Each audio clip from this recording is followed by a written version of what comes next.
So hello guys, welcome to our channel. তো আজকের এই ভিডিওতে আমরা কথা বলবো পরের মরশুমের জন্য মোহনবাগান কোন 6 জন বিদেশিকে কনফার্ম করতে চলেছে। তো এই বিষয়টা নিয়ে আমরা ডিটেলসে আলোচনা করব। আইএসএল 2026-27 মরশুমের জন্য মোহনবাগানের সেরা 6 বিদেশি কারা হচ্ছে সেটা তোমাদেরকে জানাবো। পাশাপাশি দুটো গুরুত্বপূর্ণ ছোট আপডেট রয়েছে, যদিও ছোট আপডেট তবে খুবই গুরুত্বপূর্ণ বিষয়, তো সেটা নিয়েও তোমাদেরকে আপডেট জানাবো। তো ভিডিওটা ইন্টারেস্টিং হবে, শেষ পর্যন্ত দেখতে থাকো। আর আমাদের এই চ্যানেলে যারা প্রথমবার এসেছো তারা অবশ্যই সাবস্ক্রাইব করে পাশের বেল আইকনটিতে অল প্রেস করে দিও। তো চলো শুরু করা যাক। প্রথমেই আমরা কথা বলে নেব একটা গুরুত্বপূর্ণ বিষয় নিয়ে।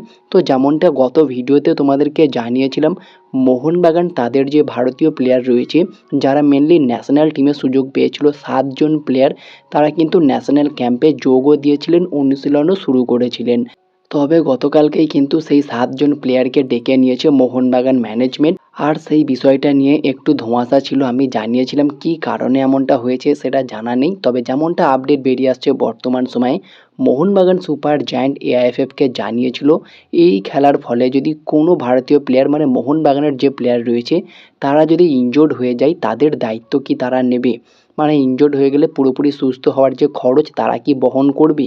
এই বিষয়ে নাকি এআইএফএফ কোনো উত্তর দেয়নি, যার ফলে মোহনবাগান কিন্তু বাধ্য হয়েছে তাদের প্লেয়ারদেরকে দলে ডেকে নিতে। আর এটা স্পষ্ট এমন কিন্তু হয়েছে, এর আগে আশিক কুরুনিয়ান কিন্তু ন্যাশনাল টিমের হয়ে ম্যাচ খেলতে গিয়ে কিন্তু চোট পেয়েছিল, আর সেই চোটের পুরো খরচ বহন করেছিল। যতদিন না আশিক কুরুনিয়ান ফিট হয়েছেন, সুস্থ হয়েছেন, ততদিন কিন্তু মোহনবাগান ম্যানেজমেন্ট তার সব কিছু খরচ বহন করেছিল। এই বিষয়টাই মাথায় রেখেই কিন্তু মোহনবাগান এরকম একটা প্রশ্ন করেছিল।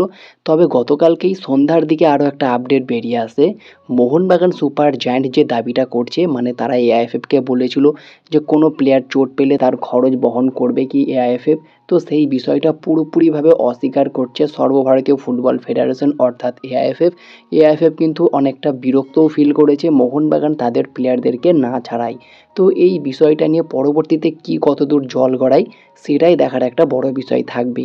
এর পাশাপাশি আরও একটা গুরুত্বপূর্ণ আপডেট যেটা, সেটা হচ্ছে মোহামেডান এসসিকে নিয়ে অলরেডি তারা রেলিগেটেড হয়ে গিয়েছে।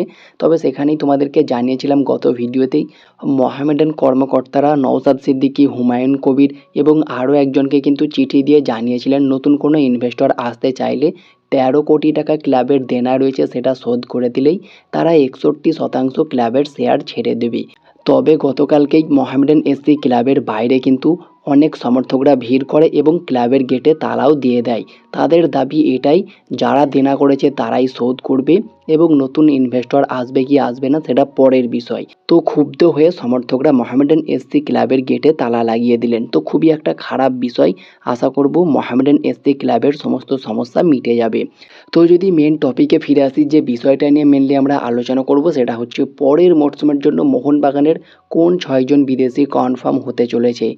তো প্রথমেই আমরা আলোচনা করে নেব ফরওয়ার্ড নিয়ে, যেই পজিশনটা নিয়ে এই মরশুমে কিছুটা সমস্যা দেখা গিয়েছে। যদিও জেমি ম্যাকলারেন 10টা গোল করেছে, তবে তারপরেও কিছুটা সমস্যা তো থেকেই গিয়েছে। একাধিক গোলের চান্স তৈরি করেও কোনো গোল করতে পারেনি।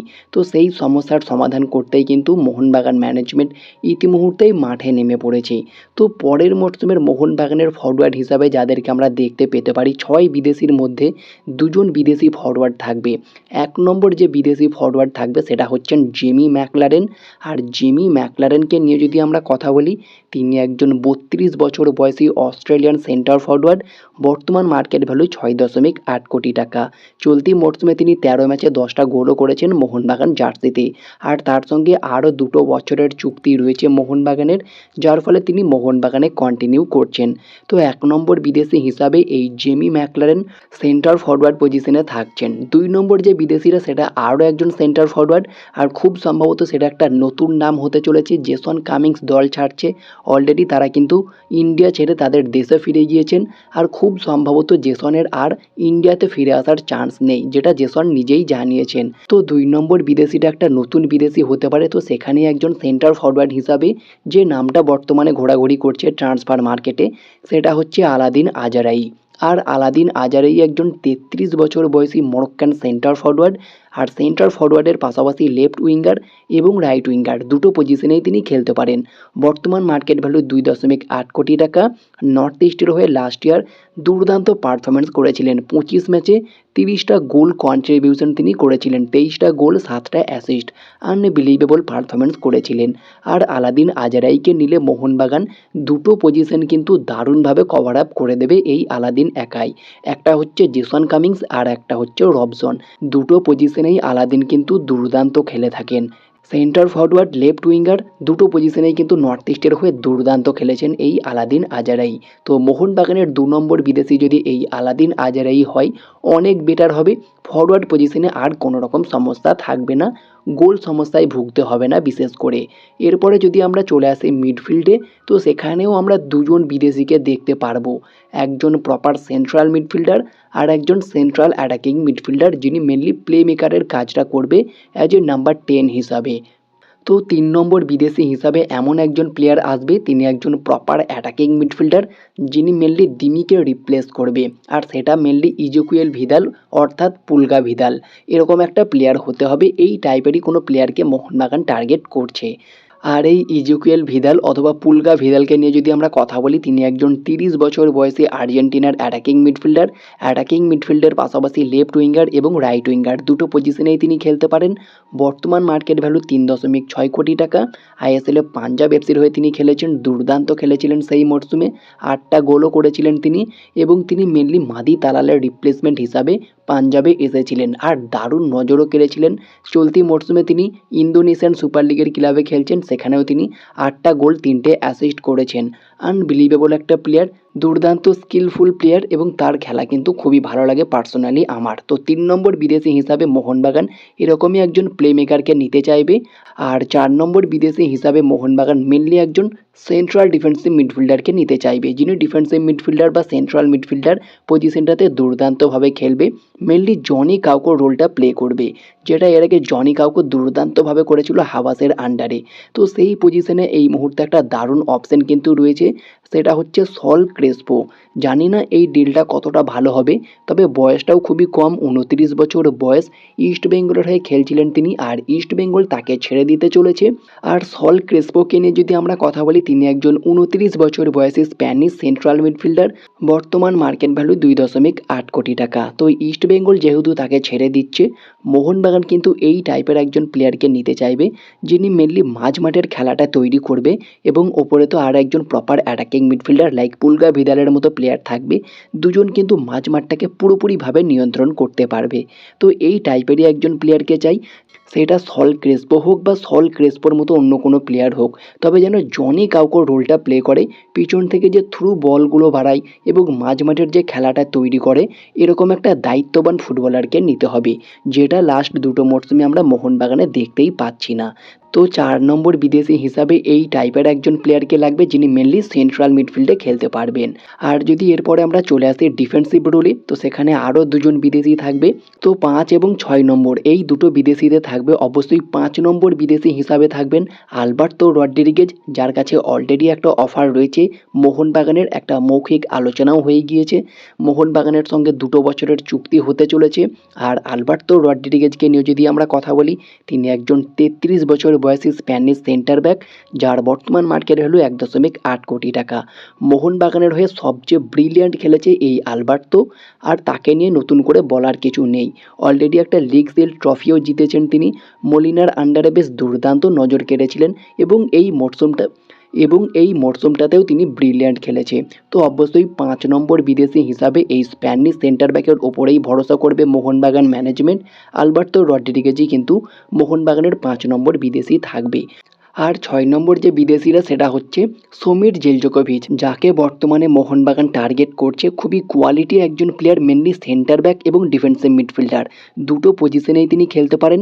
লাইক কার্ল ম্যাকিউক টাইপের একজন প্লেয়ার, পুরোপুরি কার্ল ম্যাকইউকের রোলটা প্লে করে থাকে এই সমীর জেলজোকোভিচ। তো সমীর জেলজোকোভিচকে নিয়ে যদি আমরা কথা বলি, তিনি একজন 28 বছর বয়সী বসনিয়ার সেন্টার ব্যাকের পাশাপাশি ডিফেন্সিভ মিডফিল্ডার পজিশনেও তিনি খেলতে পারেন। বর্তমান মার্কেট ভ্যালু 2.8 কোটি টাকা। খুবই কোয়ালিটি একজন প্লেয়ার, পাঞ্জাবের হয়ে দারুণ খেলেছেন, আর পাঞ্জাবের সঙ্গে তার চুক্তিও শেষ হয়ে যাচ্ছে। মোহনবাগান কিন্তু খুব ইজিলি তাকে পেয়ে যাবে আপকামিং ট্রান্সফার উইন্ডোতে। আর এই সমীর জেলজোকোভিচকে নেওয়ার একটাই সুবিধা মোহনবাগানের, তিনি দুটো পজিশনকে কভার করতে পারবে, যেটা আলাদিন আজারাই করছে। রবসন এবং জেসন এই দুটো প্লেয়ারকে তিনি কভার আপ করতে পারছেন। আর এই সমীর জেলজোকোভিচকে নিলে সেম দুটো পজিশনই কভার করতে পারবে, একটা সেন্টার ব্যাক আর একটা যেটার অভাব ছিল ডিফেন্সিভ মিডফিল্ডার একজন প্রপার, সেই পজিশন, মানে দুটো পজিশনেই তিনি খেলতে পারবেন। মোহনবাগান মেনলি সামনের মরশুমে একজন স্বদেশি সেন্টার ব্যাক এবং একজন বিদেশি সেন্টার ব্যাকের কম্বিনেশন বানাতে চাইছে। তো মেবি এই সমীর জেলজোকোভিচকে কিন্তু অ্যাজ এ ডিফেন্সিভ মিডফিল্ডারের রোলটাই প্লে করতে দেখা যাবে যদি মোহনবাগানে আসে। যদিও এখনও চূড়ান্ত কোনো খবর নেই, একটা রিউমোর পর্যায়ে রয়েছে। তবে এই 6জন বিদেশি, যে 6জন বিদেশির নাম তোমাদেরকে জানালাম, মোহনবাগান যদি এই প্লেয়ারগুলোকে নেয় বা এই টাইপের, মানে যে পজিশনগুলো নিয়ে আমি আলোচনা করলাম, এই পজিশনের প্লেয়ারগুলোকে নিলে কিন্তু মোহনবাগান একটা ব্যালেন্স স্কোয়াড তৈরি করতে পারবে সামনের মরশুমে, এবং একটা মাথাভারী যে দলটা ছিল সেটা কিন্তু আর থাকবে না মোহনবাগানের। পুরোপুরি একটা কোয়ালিটি ব্যালেন্স টিম কিন্তু পেয়ে যাবে। তো যে 6জন বিদেশির নাম বললাম এবং তাদের পজিশনগুলো তোমাদেরকে আরও একবার বলে দিই। প্রথম যে বিদেশিরা সেটা আলবার্তো রড্রিগেজ, একজন প্রপার সেন্টার ব্যাক, এবং আরও একজন সেন্টার ব্যাক হিসাবে কিন্তু এই সমীর জেলজোকোভিচ বা যে কোনো অন্য কোনো বিদেশি হলেও হবে, যিনি মেনলি সেন্টার ব্যাক এবং ডিফেন্সিভ মিডফিল্ডার দুটো পজিশনেই খেলতে পারবে কার্ল ম্যাকইউকের মতো। তো এই সমীর জেলজোকোভিচ কিন্তু দারুণ একটা অপশন হতে পারে। আর 3 নম্বর বিদেশিটা হচ্ছে একজন প্রপার সেন্ট্রাল মিডফিল্ডার, যিনি মাঝমাঠের খেলাটা তৈরি করবে এবং নিয়ন্ত্রণ করবে। 5 নম্বর হচ্ছে একজন প্রপার প্লেমেকার, একজন প্রপার অ্যাটাকিং মিডফিল্ডার, যেটারও অভাব কিন্তু আমরা দীর্ঘদিন ধরেই ফিল করছি। তো এরকমই দুটো প্লেয়ার কিন্তু চাই মাঝমাঠে, একজন প্রপার সেন্ট্রাল মিডফিল্ডার এবং আর একজন প্রপার সেন্ট্রাল অ্যাটাকিং মিডফিল্ডার। আর 5 নম্বর বিদেশি হিসাবে জেমি ম্যাকলারেন, দারুণ একটা অপশন। জেমি ম্যাকলারেন অলরেডি 10টা গোলও করেছে এবং তাকে ঠিকঠাক সাপোর্ট দিলে, বক্সে বল দিলে তিনি কি করতে পারেন সেটা আমরা দেখেছি। আর 6 নম্বরে অবশ্যই আলাদিনের মতো প্লেয়ার, আর যদি আলাদিন আজারাই চলে আসে সেটা তো কোনো কথাই হবে না, আনবিলিভেবল, দারুণ একটা কম্বিনেশন হয়ে যাবে, যিনি কিন্তু উইঙ্গার স্ট্রাইকার দুটো পজিশনেই খেলতে পারবে। তো মোহনবাগান কিন্তু একটা ব্যালেন্স স্কোয়াড হয়ে যাবে এই সমস্ত পজিশনের এই টাইপের প্লেয়ারদেরকে নিলে। তো আমার মতে মোহনবাগানের সেরা 6জন বিদেশি কিন্তু এগুলোই হতে পারে এবং এই টাইপের এই পজিশনের প্লেয়ার নিতে হবে, তাহলেই মোহনবাগান সামনের মরশুমে খুবই ভয়ঙ্কর একটা ফরেন স্কোয়াড বানাতে পারবে। তোমাদের মতে কোন কোন বিদেশিকে নিলে বেটার হয় মোহনবাগানে? অবশ্যই তোমাদের মতামত তোমরা কমেন্টে জানিও। তো এই ছিল আজকের ভিডিও ভালো লাগলে লাইক শেয়ার কমেন্ট করে চ্যানেলটিকে সাবস্ক্রাইব করে দিও, পাশে থাকা বেল আইকনটি ক্লিক করতে একদমই ভুলো না। তো দেখা হচ্ছে নেক্সট কোনো ভিডিওতে। Bye bye, have a good day.